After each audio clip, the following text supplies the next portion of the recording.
morning, everybody. Welcome to another episode of Mornings with the Outlaw here on a lovely Tuesday morning. I'm excited to welcome you Wednesday morning. Sorry about that. Lovely to welcome you all to another episode here that I love doing, an episode of a show I love doing, and that's called Mornings with the Outlaw. I got my cap on. Got my little shout out to a place I love to go eat in El Segundo, Good Times Cafe. It's kind of shut down right now. Well, it's only you only get deliveries and carryouts there, so unfortunately, I can't go drive 25 minutes to go get that food. It's going to be cold by the time I get it home. But I thought I'd represent, give him a little shout out. Kind of like Rocky wearing the Shamrock meats robe there in the first Rocky. Giving some love. Thank you all so much for joining me this morning. Hope you all had a good time last night. If you joined me last night for the Outlaw Nation show with Dan Merle, had a great time welcoming Dan onto the show. He was so much fun to have on the show, and so much of what we talked about. We covered his leaving Screen Junkies. We talked about his love of classic films. We talked about his YouTube channel, what he's going to do next, what he's got on the horizon, what he's excited about doing with this like kind of new freedom to spread his wings a little bit, what he was nervous about in terms of making the jump, and what he hopes will be happening with the channel as it goes on. So do yourself a favor, watch that interview. It's there after you finish up with Mornings with the Outlaw.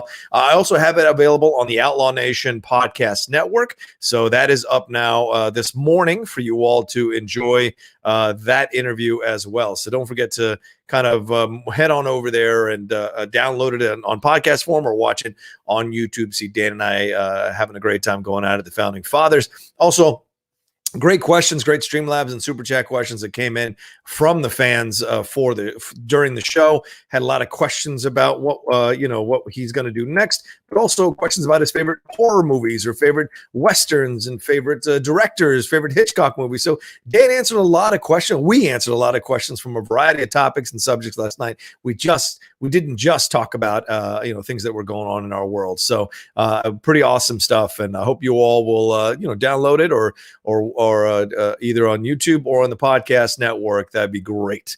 But this is Mornings with the Outlaw, and I thank you all so much for joining me. Before I start, I want to say hi to everybody who was roaming around in here this morning. Hello, Andrew G. What's up, MK Songbird? Haskell, how you doing there, bud? Big Chuck 420. Whoop, whoop. Good to see you, man. Luis Macias. Good to see you again. Queen George Jim. Rick Samoris. Good to see you. Chris Hall, always with the compliments. Good to see you, Chris. Jay Scott Friel's up in here. Nathan Etienne. He just finished watching Hustlers on Amazon. Great show. Is it a movie or show? Oh, Hunters. Hunters, not Hustlers. Hunters. I got to get my eyes checked again. Yeah, Hunters. Good show. I agree. Silke Bakran said, good morning. It's about 5:30 p.m. where he is, though. Okay, fair enough. Rob Catanacci's in here. King Sport Cal. What's up, Calvin? How you doing, brother? Wiley Todd in here moderating. Thank you, Wiley. Sean Barreto's in. Good morning. Suge Knight is in here. Suge, where you been, Suge? Where you been? You didn't show up on Game Time. You didn't show up last night on Outlaw Nation. Where you been, Suge? I hope everything's okay, my man. Ronnie Padilla is here. Jay Wade is here. Sick Days is here. There you go. Matthew Hannon, welcome. Jay Wade, what's going on? How you? Hugo Chavez up in here as well. Chavez E. Chavez. I appreciate him rolling in with us. Let's see. Cameron Hainsworth, good morning, man. Always great. Great show last night, he said. Badass. Thank you. I appreciate that, Cameron. It's very kind of you. Let's see. Who else? Zeno Hour, what's going on? Jim Sandelin, already with a Baba Booey shout out. There you go. A little Howard Stern stuff. Amit Sharma up in here. He's from Berkshire in the UK. Where's Berkshire? I don't know where Berkshire is. Interesting. Okay. Tim Pellon is here as well. Glad to catch me live. Yes, thank you. I appreciate you, Tim. Eric Portnoy's in here. Good morning to you. Gloin the Hobbit is in as well. He's asking, my favorite uses of the music in cinema is Tiny Dancer from Elton John and Almost Famous. What are your favorite uses of music in cinema? Good question. A lot to choose from for sure. Clark85 says, morning from Toronto. Keith Hoffa says he loves me. Well, I love you right back, Keith. Thank you. Laudi Ferdinand says, hiya, and N Akhtar. Hello, Rocha, watching from UK in Liverpool. Oh, respect, man. That's awesome. Yeah, go Liverpool. I have been subsisting on a constant a stream of highlights of old Liverpool games and Liverpool, compilations and what have you, just to still feel like I have a team that I will cheer for again live someday. It's been rough. It's been rough being without Liverpool, that's for sure. Robert Adams in here. Good morning, Outlaw Nation. What's up, Robert? How are you? Robert, of course, one half of the Cinefanatics. I was on their show last night after I did my stream with Dan for a couple of hours. I took about a 10-minute break, grabbed some water, touched base with the lady, and then jumped on for a couple hours over on the Cinefanatics channel. So go and watch that. Really fun questions, talking about what's going on in the world of entertainment, but also questions about, my journey to get to where I am at now and the Schmodown stuff, and also my journey as a pundit, my journey as an actor, things of that nature. All of that, we covered a lot of that, things of that nature. I got to stop saying that. Things like that. We covered all of that last night. So a lot of fun. Thank you, Robert and Chris, for having me on. Really enjoyed my time on the Cinefanatics. So good stuff. Good stuff. Let's see what else we got here. Yeah. Zeno Hour asks, Rocha, you guys had an earthquake. We did. We did have an earthquake last night. I was literally finishing putting up the audio on the podcast network for the Dan Merle show episode when all of a sudden, sitting on the couch, my girlfriend's asleep in the bedroom on the couch. All of a sudden I started to shake, and I'm like, oh my God, not yet. Not before I hit publish. Not before I schedule the episode. So I got up as it was shaking because I was going over to her, but as soon as it stopped shaking, I was like, okay, maybe I'm okay to schedule this real quick, and then I'll jump in bed and make sure she's all right. So yeah, so the channel, a little bit of precedence, the channel taking a little bit of precedence. So yeah, it was a little bit of a tremor or aftershock, I would say. Probably it wasn't that big of a earthquake, but it certainly was certainly enough to shake you around. As Sugar saying here, he just fell off the bed. PRL 18 says it was 3.4 near Inglewood. For real. For real. Adam Zool says it's almost 12 a.m. in Malaysia. Oh, respect, man. Thank you for staying up with me, Adam. I appreciate it. Rob Katanachi is here as well. And then there you go. All right, there we go. All right, let's we got about 90 of you all in here. Thank you so much. Starting off the show, please don't forget to swing on over, hit that like button, and get me over 100. Let's get close to 200 likes if we can, and do our thing. All right, well, this morning, this has been a interesting morning. A lot of stuff broke last night. We're going to get to all of it, but one of the first things we should jump into is The Mandalorian season 3. This was breaking on Variety, I believe. They were the first ones to reveal this about the Mandalorian season 3. It is happening already. Yes, not season 2. That we already know that is done at this point. They're in post-production, but season 3 apparently has already been worked on or being worked on. They are saying that sources close to the production have confirmed that Jon Favreau has been writing season 3, quote, for a while, and that the art department, led by Lucasfilm Vice President and Executive Creative Director Doug Chang, has been creating concepts for season 3 for the, quote, past few weeks. One source revealed that we've just started pre-production, are looking into further adventures for The Mandalorian in season 3. In addition, another source with knowledge of the situation confirmed that the production design department began working on season 3 on April 20th. April 20th, pointing to the fact that the department requires such a huge lead time to explain why the gears have started grinding really early on. So this comes, about a month after they finished production on season 2, and they're working on post-production now and all of this. And of course, they revealed that Rosario Dawson is in talks to play Ahsoka Tano. By the way, it hasn't been 100% officially confirmed, but she hasn't said it's officially confirmed. Where's her quote? I know it's down here somewhere, but we'll get to it in just a second. But we are getting Pedro Pascal coming back, Giancarlo Esposito coming back, Carl Weathers, as I mentioned, Gina Carano, as you see there in the picture, and Bill Burr. That's right. We might go back to Canto Bight there with Bill Burr in the Star Wars universe. But yeah, Rosario Dawson is supposed to be coming back, supposed to be coming to the show, and Michael Biehn. That's right, Michael Biehn. Kyle Reese might be playing an interesting badass bounty hunter, maybe connected to Giancarlo Esposito's character, or maybe another Mandalorian bounty hunter for sure. So that's going to be interesting to see how that plays out in season 2. Let's see what else we got. Esposito said about season 2 and the characters playing the villainous Moff Gideon. He said he teased fans that fans can expect more Darksaber wielding in future episodes, and he even admitted to having gone through 2 or 3 props while shooting season 2. So as far as Rosario Dawson is concerned, this is where we start to wonder about what the situation is with her, because she hasn't 100% officially confirmed that she's on the show. What she said here was an interview with Variety about a week ago. She said, "That's not confirmed yet, but when that happens, I will be very happy. I'm very excited for that to be confirmed at some point." She said it's a 1,001% because of the fans. And so we don't know for sure 100% whether she is officially Ahsoka Tano in the Star, which is weird, right? Because it seems like it's a done deal. They already shot season 2. So if she's in season 2, it seems weird that they've still yet to confirm the whole situation.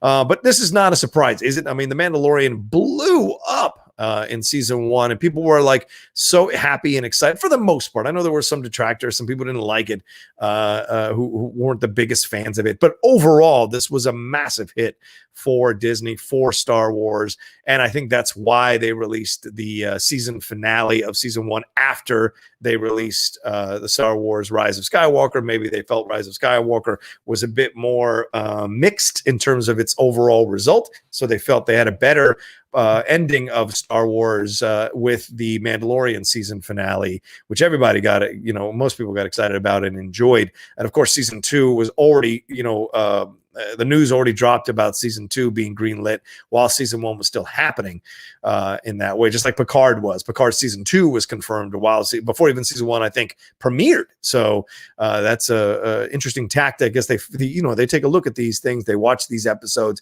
and they start to feel confident about the reaction to the episodes from the executives. Maybe they bring in test groups, things of that nature, things like that, and they get them to take a look at this and then get the results, get the cards and the feedback, and then decide they want to go forward. Season 3 is the same thing, I think. They must have looked at season 2 and really enjoyed what they were doing, and just kind of quietly under the table greenlit Favreau to keep working on scripts for season 3 and get it going on that end. So that's going to be cool to see overall what we're going to see in season 3, because Lord knows season 2, we don't even know yet. We can't even speculate what we're going to see in season 3 because we don't know what's tackled in season 2. We don't know what storylines are explored in season 2, what happens to Baby Yoda. A lot of people speculating that Ahsoka Tano takes Baby Yoda and then it's just the Mandalorian in season 3 by himself. I've seen that kind of speculation before as well, but we don't know. And of course, Disney has the Obi-Wan series coming as well, and the Cassian Andor series coming as well. So this is not the end of Star Wars for sure, at least on the TV screens, and maybe this is the way to go to get people, maybe this is the way to get people back kind of involved in Star Wars and loving Star Wars, remembering why they enjoyed Star Wars, is going through these TV series and doing their thing and getting people back on board, and then bringing building up that goodwill back up again so they can, launch a new movie and explore new storylines in those movies, and kind of maybe get that a little more squared away so that when that comes out, that's more in tune with how they seem to be handling the TV universe or the small screen universe a little bit better, a little more effective, a little more efficiently. And we'll see, because Mandalorian is the first one that they've released. So and of course the Clone Wars coming back. A lot of people have been enjoying the Clone Wars for sure. And we're going to talk about that a little bit later on with Geek Buddies, with our episode Geek Buddies tomorrow. We're going to record it later today, but we will be dropping it tomorrow. We're certainly going to touch on Clone Wars, probably touch a little bit more on this Mandalorian news as well. So stay tuned for that. A lot of people, a lot of websites are giving the Mandalorian a lot of credit for the 50 million subscribers worldwide that Disney has as of April 8th. 50 million. That is phenomenal numbers for Disney Plus, especially with a streaming market that is already full of other streaming services. Clearly, there is room for another person if you've got good content, or another service if you've got good content, you've got good things going on for you. So that's going to be exciting. So I'm happy that there's a season 3. That seems to feel like, because like the way season 1 went, and they greenlit season 2 while season 1 was happening, if they're greenlighting season 3 already before season 2 even drops or is even done with post-production, I think it bodes well that we're going to have ourselves another fantastic season of Mandalorian, which, by the way, does come out in October of this year. Since they're already in post-production, they shot everything, so they're in post, and as long as they don't have to do any reshoots that might be delayed by coronavirus or anything like that, those shutdowns and delays, then we should be seeing Mandalorian season 2 in October. No problem. We'll see where it happens with Baby Yoda. We'll see what happens with Mandalorian. We'll see what happens with Gina Carano's character. We'll see what happens with Giancarlo Esposito's, Moff Gideon, and then we'll see what happens, what role Ahsoka Tano plays. So a lot to be excited about, a lot to be interested in with the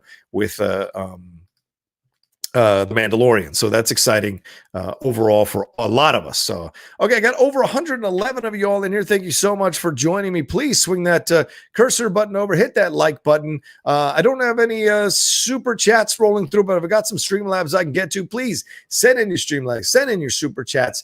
Give the show some love. Help the lights come on in this place. Keep them burning bright here on the Outlaw Nation. It is, you guys are a big essential part of the Outlaw Nation, making sure it's alive, making sure it's going, making sure it can build out and become an even stronger nation in that, build out. We got to get buildings in this thing. We got to get houses. We got to get an army. It's a whole thing with a nation. You guys, there's a lot you got to pay for. So, so any of those super chats or Streamlabs you can send through to help us today would be great. Absolutely great. And don't forget, later on today, there'll be a live stream of Strong Style. From now on, we are doing Strong Style, my pro wrestling show here on the Outlaw Nation Network. We are going to be doing that live later on today, about 2 p.m. We're going to talk about an NJPW match between Shinsuke Nakamura and Obese. We're going to be talking about all of that on Strong Style. So that's going to be a live episode of Strong Style. That's going to be a lot of fun. It's Nakamura versus Ibushi from Wrestle Kingdom 9. So we're going to break down that match and probably do a little bit of a review on the Dino Bravo Dark Side of the Ring, or maybe we'll push that to Friday. We shall see. But either way, it's going to be a live episode, so that's going to be fun. I notice I'm a little yellow here. Let me adjust my white balance. I want to adjust my white balance a little bit. There we go. That's a better situation. I like it when it's a little bit wider in that way. All right, let's take a look. Let's answer some Streamlabs here from you all. Oh, we got a couple of super chats that have just rolled in here. Let me bring them up. I don't want to miss them. Let's see. HA says, good morning. Thank you, HA. Good morning to you, man. Appreciate the contribution there to the show. Ben Rayner, great show last night with Dan. Thank you, Ben. Really appreciate it. It was a great show. We talked about so many things last night. Really a lot of fun. And Larry Lease rolling in, just wanted to show my support. Thank you, Larry. Appreciate that. You're very, very kind. And Haskell's right. Please share the show and the link and help grow the Outlaw Nation. That's right. Get people to join the nation. We're having a lot of good times hanging out and doing all the different content we do for the Outlaw Nation. I hope nobody's buffering. I hope there's no issues with the buffering or anything like that. The lighting is so much more smoother. Shout out to JTE, who gave me a little bit of advice about what to do with the lights. Kind of worked for me overall. And JT, I'm on his show as well. We just shot a episode of his franchise ranked or franchise or something like that. He's going to drop it, I think, this week. But we looked at the Mission Impossible franchise, JT and I did. So that was a lot of fun to talk about a franchise that I thoroughly enjoy. And I know Kalinowski likes to own that corner, but there's room enough for other people on that corner as well. So I'm a massive fan of the Mission Impossible franchise and of Tom Cruise. So that was a lot of fun to have that, do that episode with JT. So look for that soon, sometime this week. All right, let's get into some Streamlabs here. And remember, the Streamlabs are open. The super chats are open. Let's have a good discussion. Andrew G says, I just want to throw this out there. Anyone wanting to get into the old samurai films that can't afford all the Blu-rays, get the Criterion Channel app. It's so worth it. You've got to do like a short episode Outlaw Samurai Nation review series on these one day, man. That's a good suggestion. I think I might do something like that for the Patreon.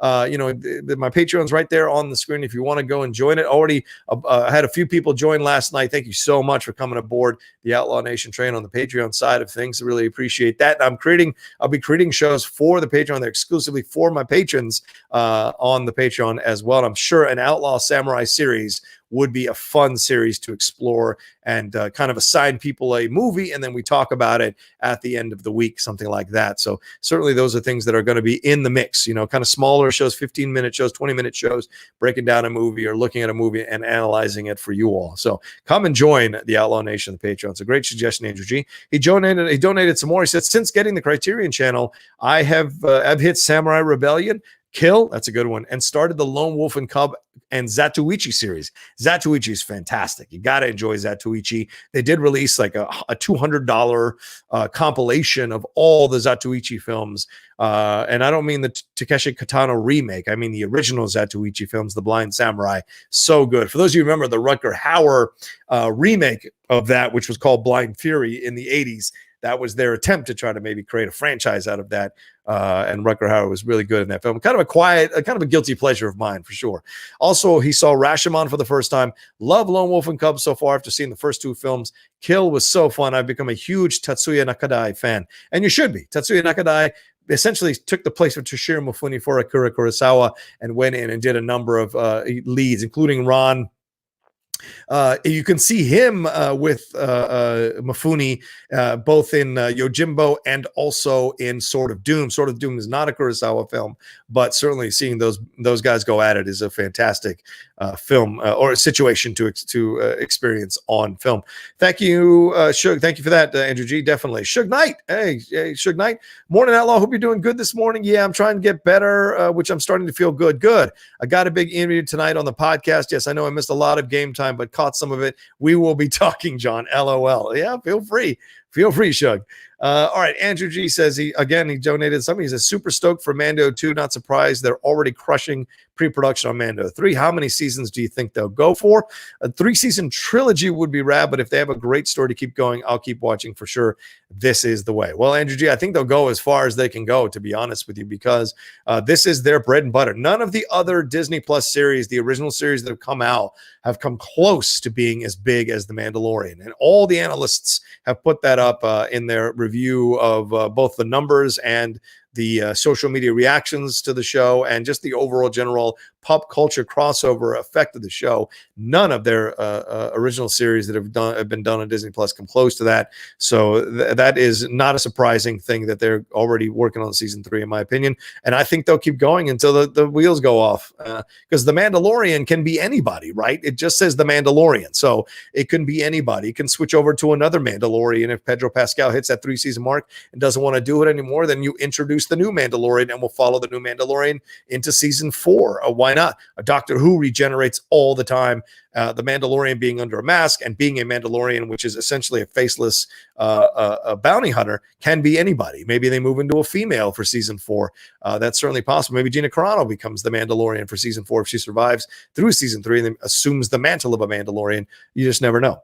Let's see what else. Oh, Andrew donated again. He said, I'd imagine the nature of how they're making Mando with the virtual live rendered environments / lighting and all that makes it a faster production, able to get through post easier and faster is probably why they're able to get right to season 3 pre-production. Probably. It's a good suggestion. I'm sure that is a element of it, Andrew G. I've never done post-production on a TV show like that, so I don't know why they're able to move so quickly through these kinds of things, but I'm looking at the logic, it certainly is possible as to why and how quickly they're able to get through it.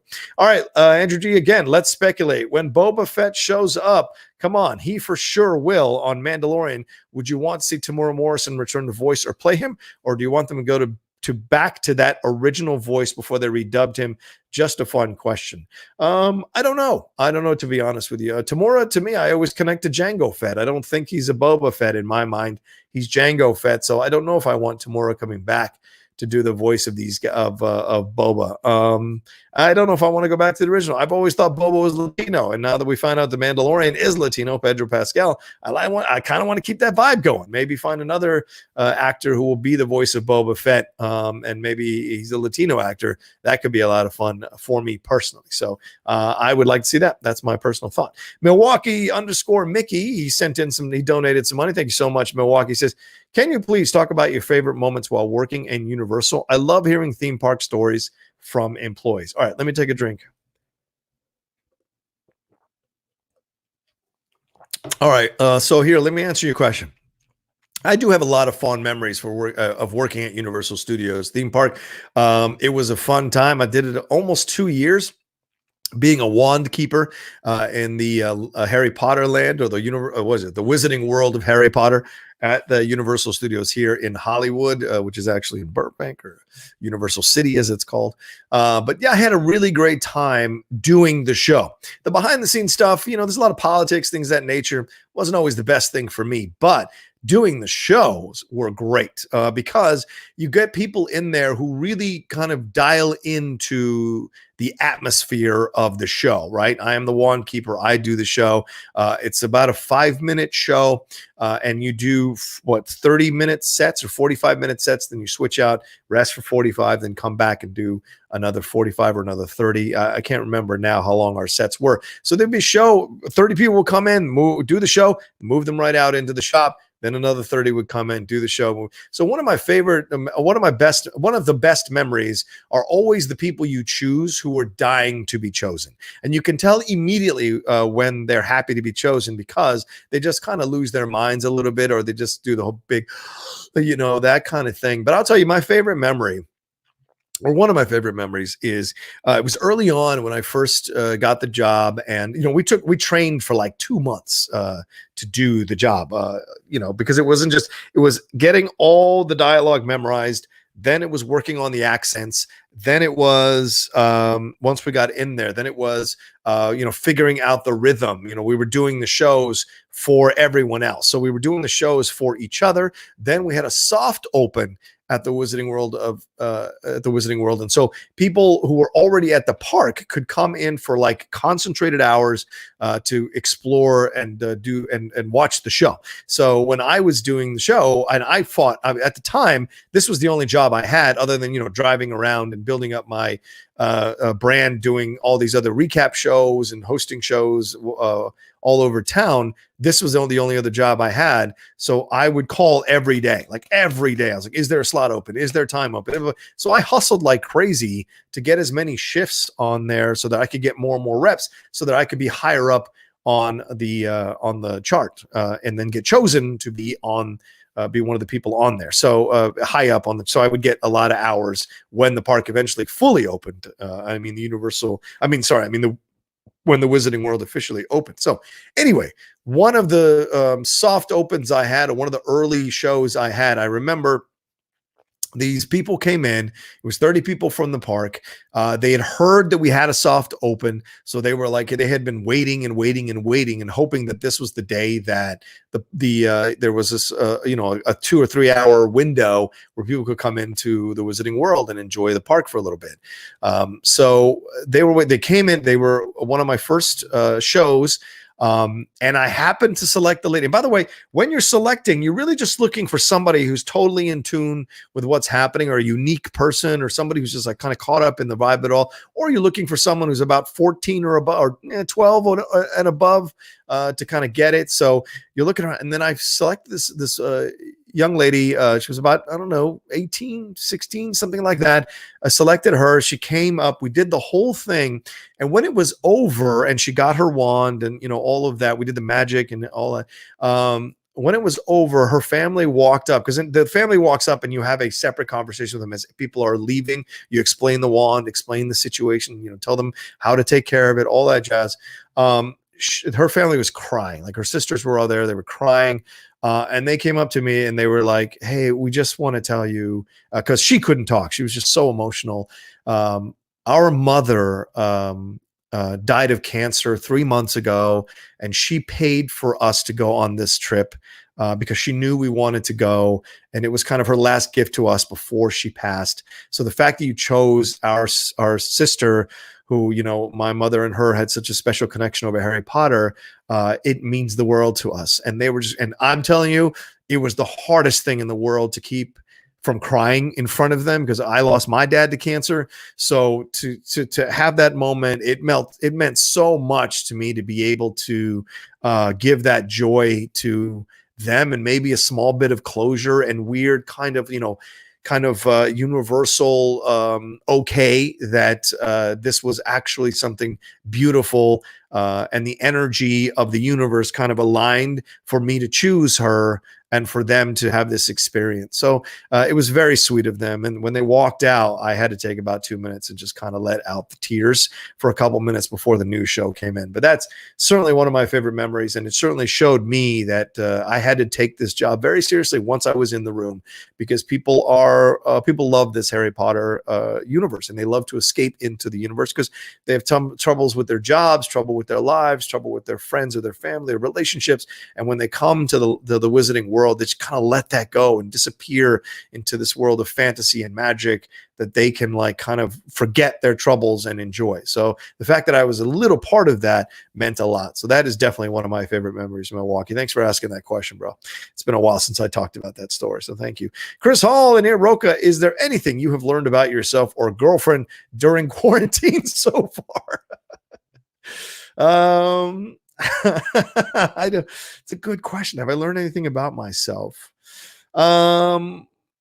Yeah, I've learned that I am still shell shocked from previous relationships and previous situations, because being around my girlfriend, I feel guilty going in to watch a movie by myself or play my video game. And every time I say to her, or even have a bowl of ice cream in the middle of the day, every time she's like, well, why do you feel guilty? She's like, I don't care. I'm not judging you. Do what you need to do, babes. You're building something. You're doing it. You're unwinding by watching a movie, or you're unwinding by playing your games, or you're eating ice cream because you want to treat yourself. So, babes, why would I be? And, in the past with my other girlfriends or other people I've dated, they were really judgmental of the things that I did to unwind, like listen to music or watch music videos or play my video game for like a half an hour or an hour, which is usually FIFA, or if I would had a bowl of ice cream because I'm just in the mood for something sweet in the middle of the day and I want to treat myself. Little things like that I was made to feel guilty about. Well, I let other people make me feel guilty about it. And so I've discovered that my girlfriend is a lot more understanding and lenient and just totally not judgmental. And that's such a weird experience for me. So I've definitely learned that I have that built in, and I need to kind of deprogram that, because she isn't sitting there judging me in that way. So yeah, it's pretty cool. But I've also discovered that, man, even more so when my girlfriend is focused on something, she is focused on something. So she's determined to do this photography business. She has spent hours upon hours just kind of building a profile, building a portfolio, doing all the work that she's done. And when she's just focused up, it's just cool to watch, because I get focused as well. So to watch her get that way, I think is kind of a joy, because we're on the same wavelength in what we're trying to do. So that's what I've discovered, Chris. Appreciate the question, man. Thank you.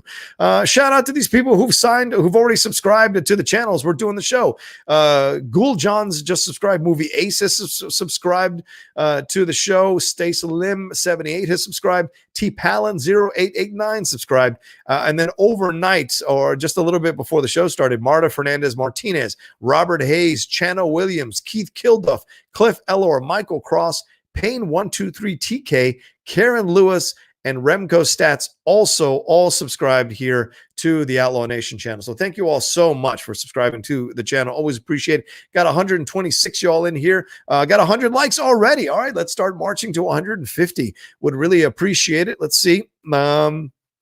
If I got any more, I don't want to miss any super chats or Streamlabs. Yeah, let's see. We got some people chiming in. Trishka says, "Put a ring on that finger, Rogue." I will. Trust me, I will. We're already good to go. Yeah, I know. 4 dislikes. I don't know what it is. Maybe it's just my face. Maybe it's the hat. Maybe they don't like the hat. Maybe they're, they don't like that I have the belt. Maybe it's Team Shazam giving me 2 of those dislikes. Who knows? Who can say? That seems silly that anyone would have an issue with those things. Oh, trust me, Andrew. Yeah, there are people. Overly judgmental people can ruin your sense of self if you're not careful. That's for sure. Sick Day says, one girlfriend of mine broke up with me when she found out that I played the Godzilla game on Xbox. Yeah. See, that's the thing sometimes. That's the things. He says, I don't want to say anything about that hat, but yeah, okay. Well, look, I like the hat. I'm a big fan of blue. So, it's something that I enjoy wearing, and I like repping that place. All right. Anything, what else do I want to say? Nothing else. All right, let me take a drink. We'll move on to our second subject.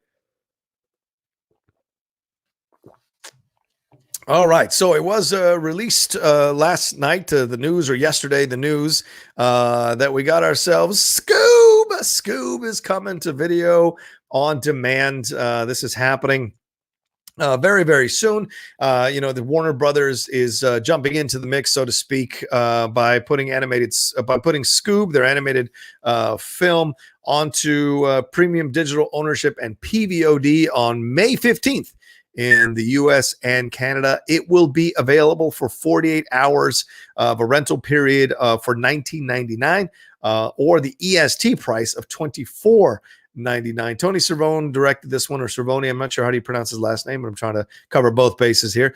And it was originally set to open May 15th in the theaters. Now it'll just drop on video on demand on May 15th. There's no plans for Warner Bros. To do this with Wonder Woman 84 or with In the Heights, which of course we found out also got moved. In the Heights, it got moved to June 18th of 2021. So a lot of people, so that's next year, obviously. So people are pushing, and studios are pushing right now. And if this is from Deadline, I think Alessandro talked about it. He, from what he understands, Scoob will not play in the cinemas, even with the cinemas opening. And we did hear from the Georgia governor, that guy Kemp, he's going to be opening the theaters next week in Georgia. And restaurants as well, but a lot of the restaurants are already saying they're going to stay closed because they don't want the lawsuits. Like, and this political stupidity that's going on right now of trying to open these places to try to show that America is tough is really some of the most ignorant things I've ever seen in my entire life. You're going to put people's lives at risk. You're going to have people get hurt and kill and possibly die from this, and that's just a shame. I like what Warner Brothers is doing. Put the film out, keep people at home, keep them entertained. They're gonna pay, they're gonna watch, they're gonna enjoy it. If it's only a 48-hour digital rental, I'm sure they'll look at the next week and be like, oh well, you know what? Screw it, 20. I'll put another 20 down. It keeps the kids entertained. Why not?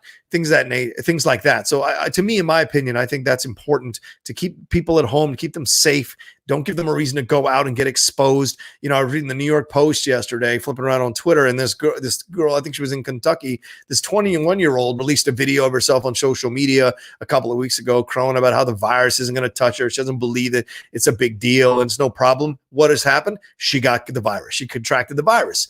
So I was talking to somebody else yesterday or the other day, and they said like 40 people went to spring break. Yeah. Last night at Cinefanatics, I think it was Robert. He said 40 people went to this spring break. They came back to the city in Texas, and they all had coronavirus. And that's how it spreads, for God's sakes. It's stupidity on so many levels. Increase the exposure. Everyone's like worried about the economy. But the truth is, if people up top understood that if you just froze rents and froze everything for like 6 months or a year until this whole thing is done, then everyone just kind of stays stagnant. When you put out the money for unemployment or for furloughed employees, people can collect that money and stay alive as a nation. We need to stay alive as a nation. And it's ironic that the gentleman at the top of the heap here is asking for the rent to be forgiven for a few months for his hotels, and trying to get out of his loan payments to the Deutsche Bank. So to me, that's funny on so many levels. We have people down here who are struggling to pay their rent. And why does he get to suspend his rent or not pay his rent, and we have to pay our rents? That's the thing. You got to be equal in this whole crisis. And I think if we'd had better understanding of that, better leadership to make the decisions that are correct here, we wouldn't have to worry about this kind of stuff. So that's the unfortunate truth of what's going on in our world, in our situation here. And I hope it gets, solved down the road. But I think that these theaters should stay closed for a while, and we shouldn't risk people's lives over some, false political toughness. People are, yes, they can protest all they want. And by the way, it's less than 100 people are protesting in these places. That's fine to protest. That's your American right to protest, your freedom of speech to protest. But by the same token, we don't have to take the protest seriously. We just don't.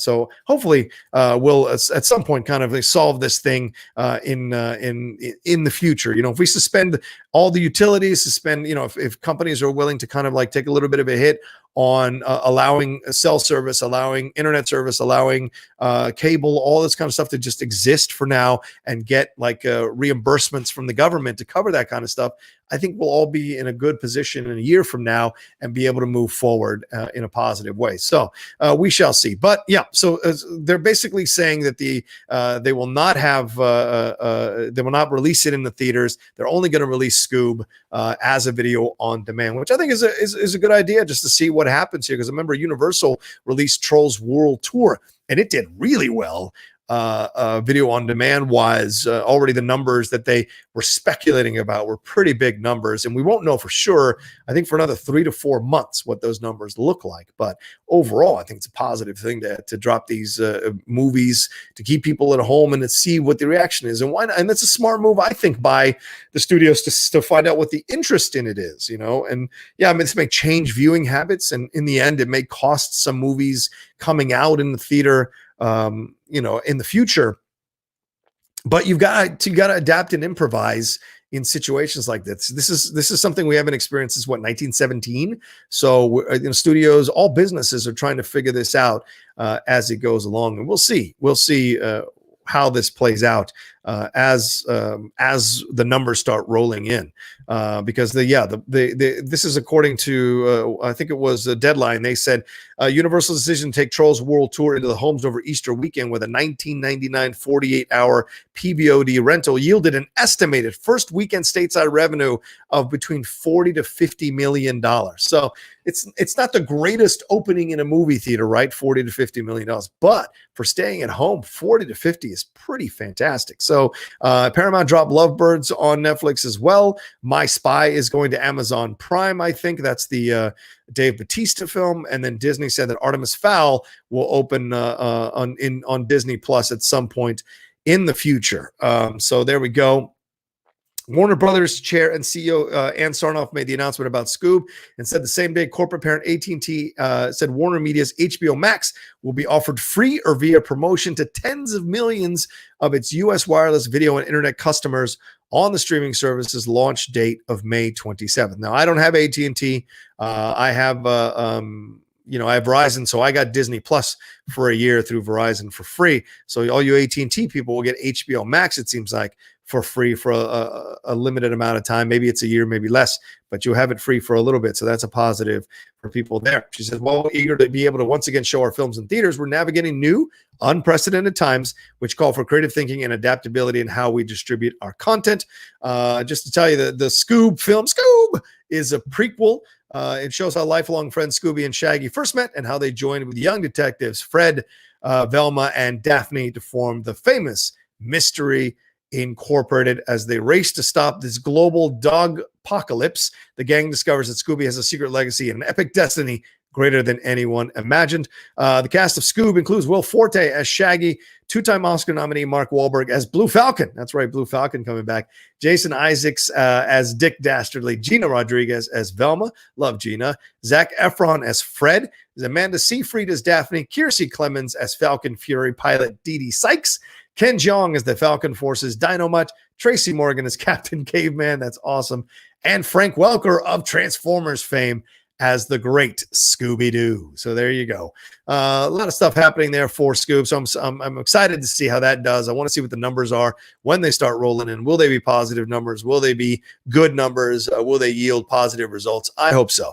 I thoroughly hope so here because then it shows theaters, or it shows studios rather, that this is this is a strong option for them to explore, to put their products out there, to get some response from the fans, to get financial response from the fans as well. And so maybe some of these films now start to be made for a little bit less, but the quality doesn't suffer. And they can adjust their business model in that way. Look, everything you all know, I'm sure, in your lives, everything is fluid. Lord knows I discovered that. Everything is fluid. You never know what's going to change from one day to the next. You never know how something can come out of the blue. So you've got to adapt and improvise when that happens. And part of that is watching these or seeing how people react to these films and what have you. So we will see. As it goes down, we will see surely. All right, got 150 all watching me right now. Thank you so much. Please swing that cursor button over, hit that like button, get me to 150 likes. We're at 114 likes right now. And please keep sending in your Streamlabs and your Super Chats. Going to answer them as the show goes along. Always excited to hear from you all what you want to talk about, what questions you have for me this lovely Wednesday morning. Real quick, Sir Chunks just subscribed to the channel as well. So thank you, Sir Chunks. we're trying to march to 20,000 subscribers. We're at almost 12,700 as it stands right now. So thank you so much for coming aboard the Outlaw Nation train. Jesse Carrera just donated here, said, with HBO Max coming on May 27th, do any of the Max originals they released the trailers yesterday interest you? Or have you checked them out yet? Super excited for the Looney Tunes. Also, they added new episodes of Looney Tunes. A month is too long to wait. Wow, we've been waiting this long, my man.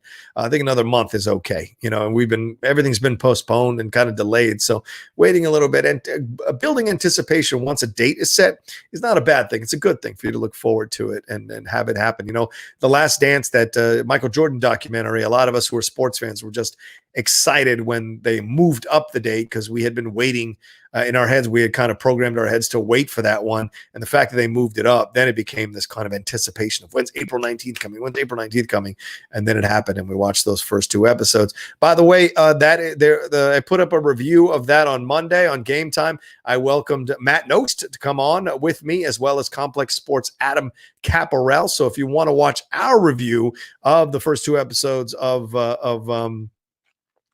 the Last Dance documentary, you can do that. Game Time is up now on the channel. There's Matt Nost. There's Adam Caparel. We talked about it, broke it down over about an hour and a half, and answered some questions from the fans about the Chicago Bulls, about their legacy, and about that show. So another bit of content there from the Outlaw Nation for you to enjoy when you get a chance. And that is also available on the Outlaw Nation Podcast Network. Every show we do on the Outlaw Nation Podcast Network, totally available. All the audio from every one of the shows we do, I strip the audio out, just put it on there for you all to enjoy, because some people don't like to watch stuff on YouTube. Some people like to just listen to it while they're driving their cars, while they're working out, while they're cutting the grass, while they're shoveling the snow, while they're in the bath.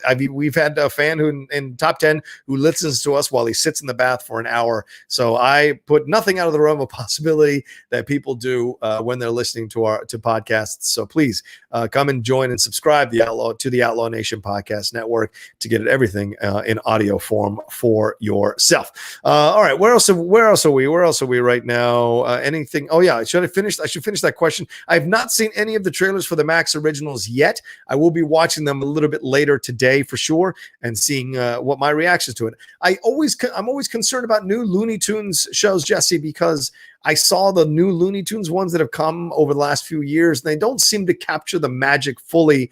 And it may be nostalgia, it may be timing for me, maybe all of that, but they don't seem to capture the magic fully of the old Looney Tunes cartoons that I loved so well and so much as a kid. So it's tougher for me to watch the new Looney Tunes and understand, and think that they're grabbing the humor correctly. But I will give them a chance for sure. I think that Anna Kendrick show looks interesting as well. So, she's an interesting actress, and the material she chooses. She pops up in the strangest places, but when she nails it, she really nails it. Certainly a very talented actress, a triple threat on so many levels. So it could be interesting to see what she's got going on with that show, how it plays out.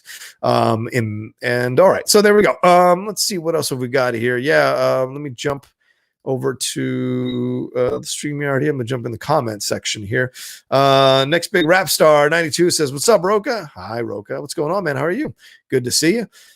Trolls World Tour did VOD and not PVOD. Okay, Partis. Well, that's not what Deadline said. So maybe you've got other information there, Partis. I think they did both, to be honest with you. I think they did both.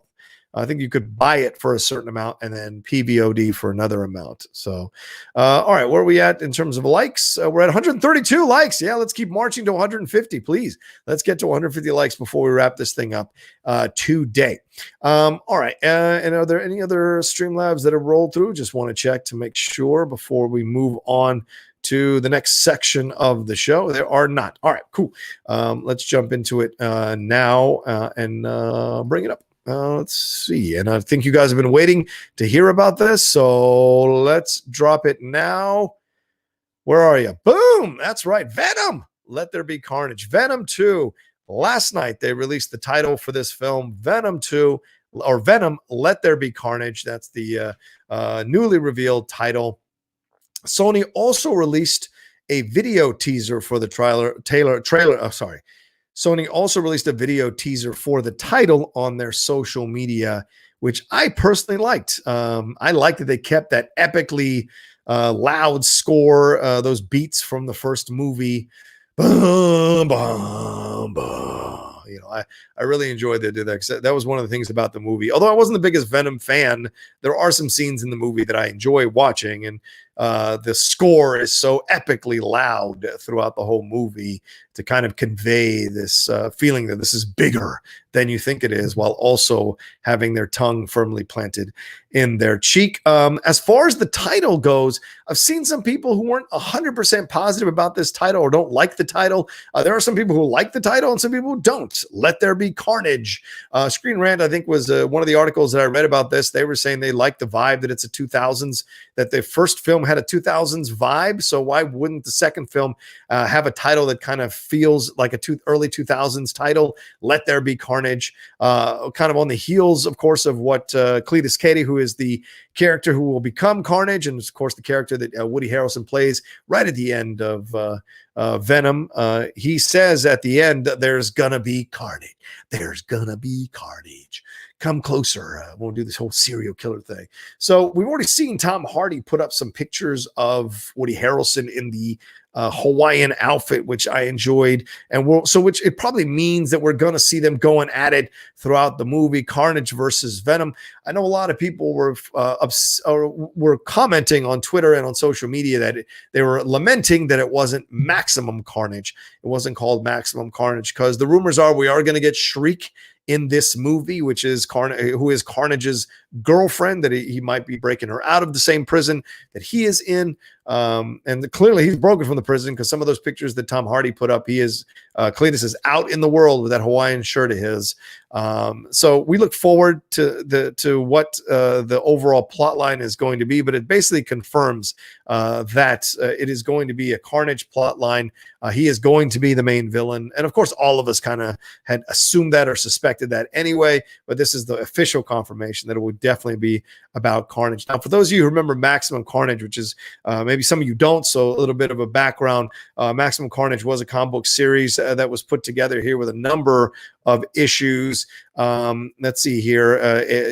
Let me see if I've got this right here. Yeah, the alien symbiote is bonded to was destroyed during Cletus Cassidy's capture. He is presumed powerless and jailless at Ravencroft Asylum, but the symbiote mutated his blood prior to its destruction, enabling Cassidy to generate a copy of the symbiote and break out during his escape. Cassidy, again calling himself Carnage, frees fellow inmate Shriek. So that could be an element for Maximum Carnage that will show up in Let There Be Carnage. And over the course of the ensuing killing spree, they recruit Doppelganger and Demogoblin and Carry-On, with Carnage calling himself the quote-unquote father of the crew. But those people have more allegiance to Shriek than to Carnage. Eventually, Spider-Man joins with Venom, Captain America, Black Cat, Night Watch, Cloak and Dagger, Iron Fist, Deathlock, Morbius, and Firestar all join together to stop Carnage. Eventually, the lower members of Carnage's crew turn on Carnage. There's a big fight. It looks like Carnage escapes by putting the symbiote on another person, but then eventually he attacks Venom, and then Venom kicks the living crap out of him because they use this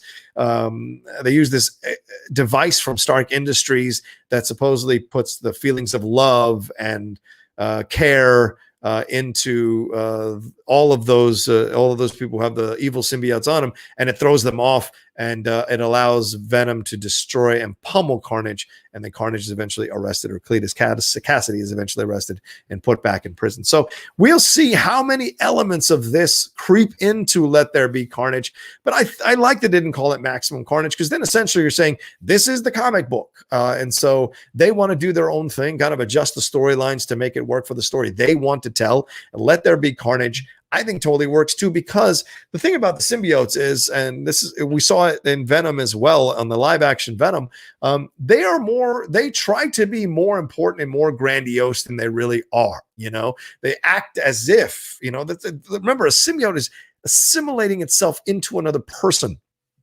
it is taking the other person kind of and masquerading as the other person. So already it has a loss of self-identity. And because it has a loss of self-identity, it constantly needs to overblow things or make things about themselves or make it bigger than they actually are to fill that hole of loss of self-identity. I know you guys are like, what? He's going through the psychological track on this? Yes, I think that works. That's what a symbiote is. Essentially, is a single white female. It's like imitating another person because you want their life. The symbiotes don't have lives on their own. They have to kind of assimilate to another person so that they can have a semblance of their life. They take over their life. So Let There Be Carnage kind of works on so many levels because the way Cletus Cassidy presented it, Cletus Cady, the way he presented it in Venom, saying there will be carnage. I think that's another part of this that it is Cletus Cassidy. Sorry, Cletus Cassidy. The way he's presented it in Venom, saying there will be carnage. He was already saying it as a kind of like, oh, get ready, it's a big deal, the huge things are coming. And so Let There Be Carnage is another part of that. Let there be carnage. It's overblown, it's over dramatic, but I think it works because once again, as I said earlier, Venom is clearly walking into its slice of the superhero universe, whether it's MCU connected or its own thing at Sony, with its tongue firmly planted in its cheek. And we saw that all through Venom in the first movie. So why wouldn't we see that in Venom 2? But a lot of people are upset about the title. Don't they think it's kind of cheesy or dumb? But I trust in Andy Serkis and what he's creating here. I trust in Tom Hardy. I trust in Michelle Williams. I'm sure they're creating something that's going to be fun to explore and interesting, and take elements of Maximum Carnage and maybe weave them in and do it their own way.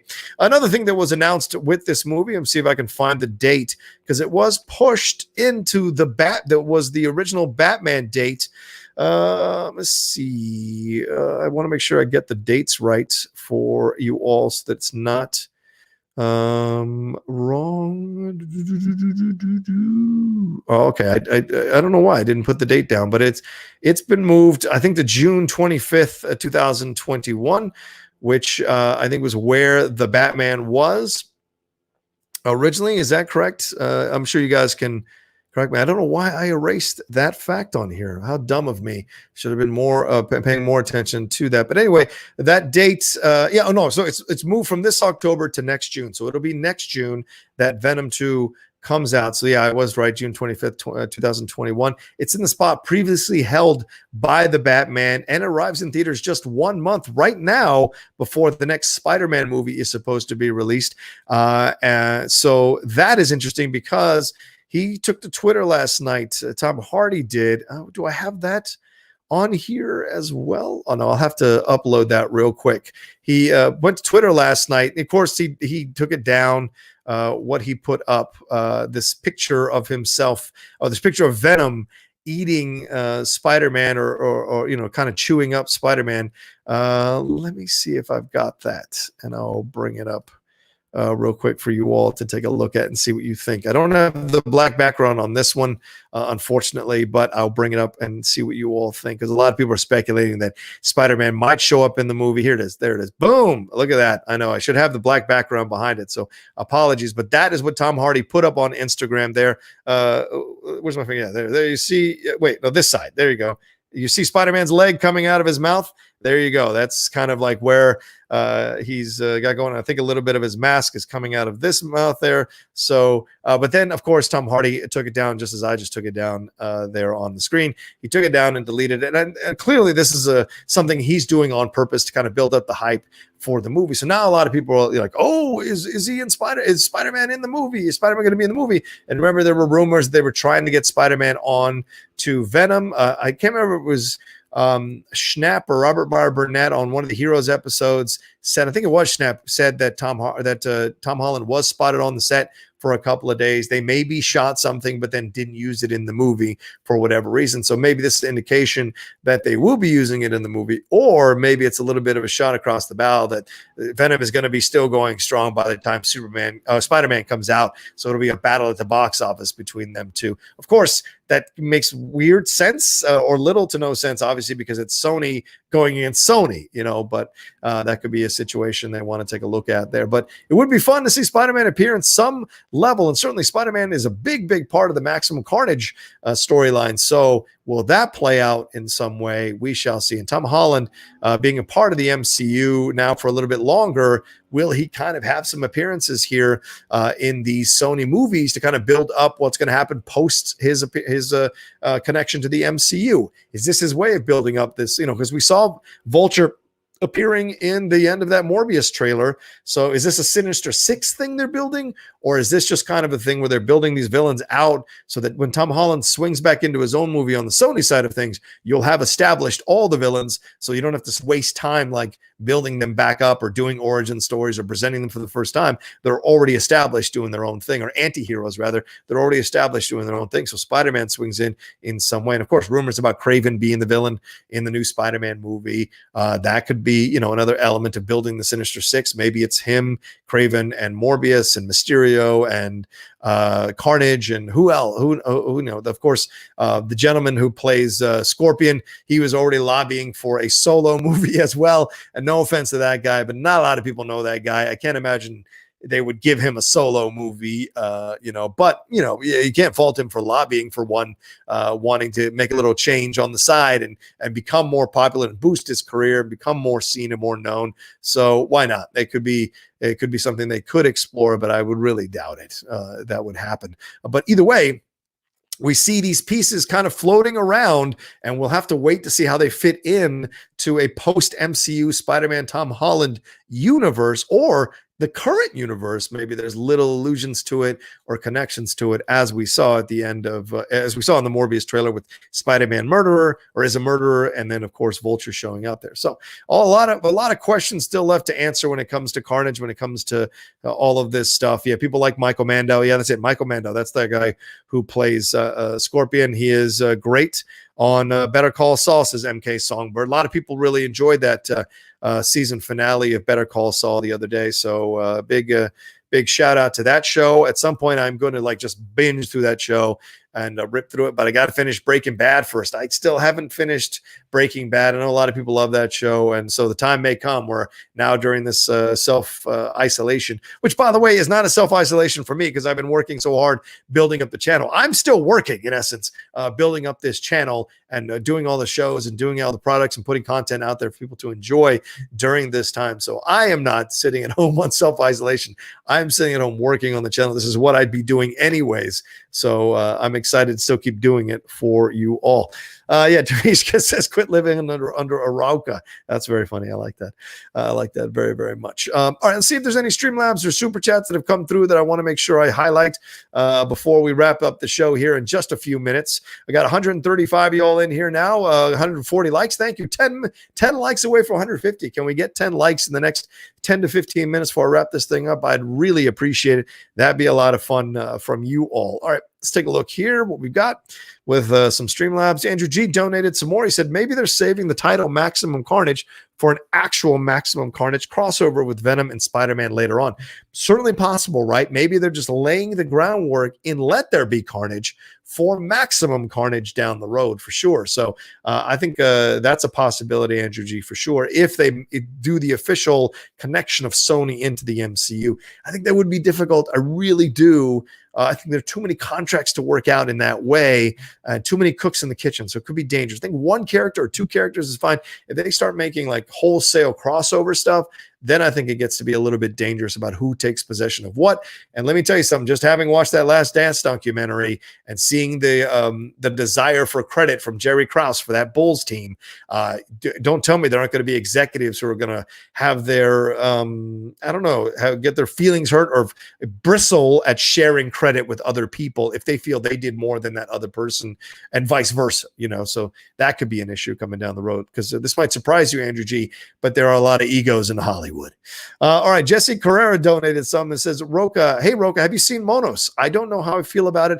It's not bad, but it's one of those slow moving stories brutal when they start running through the forest. Very well directed, and the kid they got to play the villain was really good. Yes, I did see Monos because I interviewed Julianne Nicholson, who is the American actress in the movie. Of course, people know her from Law and Order: Criminal Intent.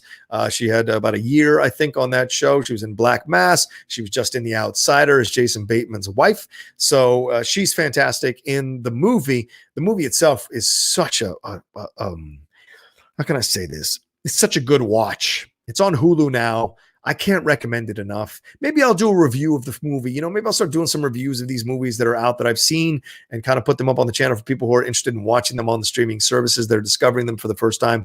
And maybe I'll put up that deep cut interview again with Julianne Nicholson next week. Maybe I'll put that up on Tuesday next week because she was so much fun to interview and she had so much to say about being on that film and the process of being on that film. So yes, Jesse, great recommendation. Certainly a fantastic film and one that should have gotten a little more love from the Oscars and from the awards ceremonies. Because once again, this is a film that really kind of puts you through the ringer, but it's a small little film. It's a Latino film. Maybe they felt they covered their bases with Parasite. I think Monos was better than 3 of the best pictures that I saw last year. So in my opinion, I think that film got kind of screwed over by being a smaller, Latino, South American film instead of being more crossover. Even though they used an American actress to be a part of it, it didn't cross over in a big enough way for people to be on board with that thing being nominated. Same thing with Loose, and Waves. So there's a number of films that have come out that are really good that just don't get a lot of love from the Academy, unfortunately, in that way. So Monos, a fantastic film. Guys, you got to watch that thing. It's on Hulu. Reach back out to me on Twitter. Let me know if this recommendation and Jesse Carrera's recommendation got you to watch it. Let me know what you thought. I always appreciate when people discover new movies and give me their ideas about it overall. All right, I'm going to drink some. Oh, Tim Franco chiming in as well. Monos is very good. There you go. Thank you, Tim. Appreciate your thoughts on that one. All right, let's see what we got. Any more Streamlabs or Super Chats in here at this point? I'm going to say no. All right, we're going to wrap this thing up in about 9 minutes at 9:45. So you all have a little bit of a break before you go and enjoy Christian and Brett Sheridan on SCN Live. Good stuff going on over there with those guys. A lot of funny stuff. We'll see how long Zafleur and Flaus reigns supreme. I didn't see a lot of Zafleur and Flaus comments in here, so maybe Zafleur and Faust is Zafleur and dying. So maybe that's a little bit of what's happening here. So we shall see overall how it all plays out for Zafleur and Flaus. All right, I am 1 like away from 150 likes. Please chime in the chat and give me one of these likes. I would really appreciate it. Slen182 said Loose and Waves were both great. Yes, I agree. They were, absolutely.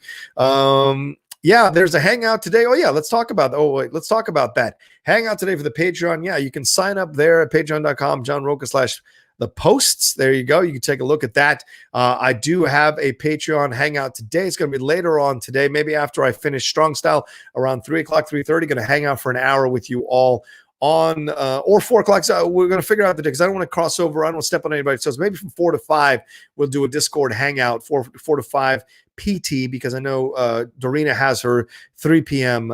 PT show going on there. So maybe from 4 to 5, come on the Discord, hang out with me. If you're a patron, if you're above the $5 level, we get you on there. Let me put that up there. Yeah, that's the hangout for the $7 level. But if you're $5 and above, you can hang out on the Discord and we'll all shoot the shit about movies or about whatever you all want to talk about. So come and join the Patreon for $5 and above. You get that for $7 and above on the Patreon. You get to join in tomorrow as well when we do the on-camera one, which I do through the Blue Jeans Network.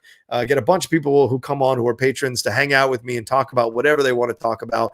Movies, hot takes, thoughts on the world, mental health stuff. All of it is in play because I open the doors wide open on the Outlaw Nation for those hangouts. And of course, there'll be watch-alongs coming. I actually watched Blade Runner yesterday for about an hour, and I thought to myself, this could be a fun watch-along. Just watching a Blade Runner, just giving some thoughts and opinions about the movie as we watch it. Of course, Dan last night, talking to Dan Murrow last night, gave me some ideas for some patron shows that I could do for you all as well. So just to everything in motion. Come and join the patron at the at the ground floor now while we're building, because I tell you, I'll have personal connections with all of you as you come aboard and as we build and build and build. So it'll be fun to kind of have you there from the beginning, arm in arm, as we build the nation from that point on. So yeah, come and have some fun. Yeah, Suge Knight says the Hangouts are awesome. I agree. The Hangouts are a lot of fun. And please, some ladies who are in the Patreon, come and join. I've had mostly dudes rolling through. I'd like to have some ladies kind of coming in and having some conversations, nerd conversations with us all. So please, if you're a female patron of the show and you're over $5 or $7 in terms of the tier, come and be a part of both of those Hangouts. I put the posts up every day to let people know what time we're doing them with the links. So come and join us and have a little fun. Drunken Prayer says the same thing. Seconded. The Hangouts are great fun. Obligatory Patreon plug. Thank you so much. John is unfiltered and tells you like it is. That's for sure. That's for sure. Some people ask me about Collider stuff. Some people ask me about other stuff. I tell it like it is in those chats, in those Hangouts. It's my personal opinion on things. So there we go. Tushka says, I have long hair, John. Will that help? No, it's not the same thing anywhere else. Let's see. I like the respect that everyone doesn't want to stream at the same time. So many former Collider fans / Schmodown fans can watch all these streams. Yeah, absolutely, Andrew. That's kind of our respect for each other. Eventually it's going to be impossible as more people join the streams and whatever. But for right now, I think all of us have our top 3 or 4 people we don't want to cross over and affect their streams at all. And that's why we're today. I'm doing Strong Style at 2 p.m. today because I don't want to, cross over onto Roxy's stream, which starts at 1. So from 1 to 2 is Roxy's. And sometimes she'll go over. Certainly we went over a little bit when we did I was her guest on there. But, I think it's good to give an hour and then you can start your stream from there. So absolutely come and be a part of it in that. I might do big time zone differences from UK to the USA.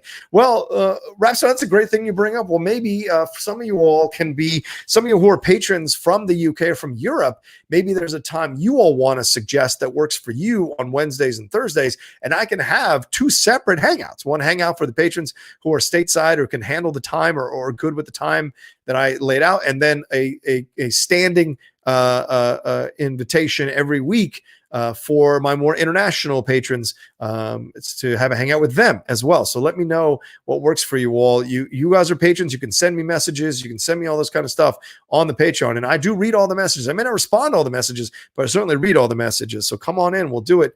No problem. Even if it's just 5 or 6 of you, I don't have an issue with that because I want to keep the upkeep with the patrons very firm and want y'all to be part of things with me. All right, let's start wrapping things up. Please, you all, thank you. First of all, thank you all so much for joining me here on the Outlaw Nation on Mornings with the Outlaw. We did cross 150 likes. We're at 158 likes. Thank you so much. You guys are so awesome. And on the heels of the Dan Murrow show last night, can't thank you all enough for patronizing that show as well. Almost at 4,000 views. When I woke up this morning, it was at 3,500 or something like that. So we'll see if it's over 4,000. Yes, Haskell 420 Strong Style will be live now every Wednesday. Yes, absolutely, every Wednesday. That's what we decided last week because our live episode of Strong Style on Friday got 1,200 views or 1,300 views, and that's pretty awesome. So we're hoping that we'll get, if doing it live kind of encourages more people to be a part of it and come aboard the Strong Style train. So in that way. What else do I want to say for you? As I said, yes, please subscribe below to me on social media. There it is, at The Rocha Says on Twitter and on Instagram. I'm trying to get that Instagram above 20,000 subscribers, trying to get the Twitter above 35,000. So we march step by step to get to that position. It would be great. Also, go and subscribe to the Outlaw Nation channel, trying to get to that 20,000 subscriber mark. We're close to the 12,700 mark, I think. Let me see if I can bring that up real quick and see where we're at right now. If you haven't subscribed to the channel, I'd appreciate your subscription to the channel. Would be a lot of fun to have you aboard. Let's see. We're at 12,680. So 20 away from 12,700 subscribers. So come aboard. If you haven't subscribed, would really appreciate your patronage and all of that. So thank you so much for that. And of course, as I mentioned, the Patreon, but also don't forget don't forget our most recent top 10 dropped yesterday. We did the top 10 plays top 10 movies based on a play. So in the description below of this video, you can find where to download and listen to the top 10 show. And of course, the top 10 is also available on YouTube. So you can go to the top 10 channel on YouTube and watch us on camera having our show. For those of you who enjoy watching our pretty faces talking movies, the Cinephiles just dropped the first episode of Field of Dreams as well on Friday. So if you haven't listened to Cinephiles, which is my podcast I do, where we break down one classic or great film with my film director friend Steve Morris, we break it all down, analyze a film. Sometimes they're one singular episode. Sometimes they're broken up over 2 episodes if the film goes really long. We just did Chariots of Fire as well, Hunt for Red October. All these things are coming down for people to enjoy, but Field of Dreams is the one we just dropped. And of course, tomorrow, a new episode of Geek Buddies will drop. We're recording it later today, but we'll put it up tomorrow for you all to enjoy. All right, that's it. That's everything that's going on in my world, in my life.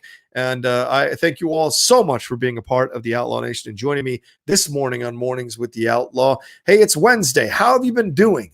How has Monday and Tuesday gone for you? Have you been taking some steps to kind of like figure out what you want to do next in your world, or pursuing your dreams a little bit more, even if they're not going to be your main dreams, if they're your side dreams to do something, or a hobby, or, maybe some facet of your business that you want to explore a little more. Some of you are starting YouTube channels. Have you started looking at what content you want to create and put on your YouTube channel? Have you looked at other people's content to give you ideas? There's nothing wrong with being inspired by other people. You don't steal, but you can be inspired. And so find your voice, put your stuff up, and see how it goes. See how people react to it. There's nothing wrong with making the effort to try to connect to people in your own way. So that's what I say to you all today on a Wednesday. Hope it's going well. Hope it's going closer to where you want to get to. And if you haven't done anything on Monday and Tuesday, hey, guess what? It's the start of a new day. For those of us who are here, it's the start of a new day. Why not make an effort to start the process today, or take a baby step towards it today?